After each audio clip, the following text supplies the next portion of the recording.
भिवंडी बापगाव येथील निर्जन ठिकाणी 13 वर्षीय अल्पवयीन मुलीची निघृण हत्या. मृतदेह आढळल्यानं खळबळ.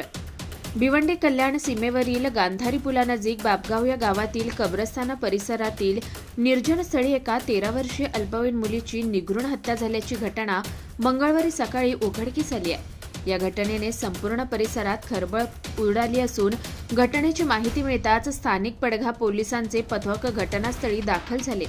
पोलीस सूत्रांनी दिलेल्या माहितीनुसार कल्याण शहरातील कोळसेवाडी पोलीस ठाणे हद्दीतील एक 13 वर्षीय अल्पवयीन शाळकरी मुलगी सोमवारी संध्याकाळी 4 वाजतापासून बेपत्ता असल्यानं पालकांनी दिलेल्या तक्रारीवरून पोलिसांनी अपहरणाचा गुन्हा नोंद केला होता.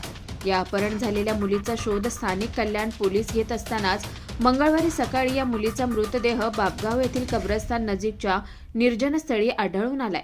स्थानिकांनी दिलेल्या माहितीनुसार तिची निघृण अशी हत्या करण्यात आली असून तिच्यावर अत्याचार सुद्धा केल्याची माहिती मिळते. कल्याण व परिसरात मागील काही दिवसात अल्पवयीन मुलींवर अत्याचाराच्या घटना वाढल्या असताना ही दुर्दैवी घटना समोर आल्यानं परिसरात खळबळ उडाली आहे. आपल्या परिसरातील बातम्या आता आपल्या मोबाईलवर पाहण्यासाठी आमचं चॅनल सबस्क्राईब करा.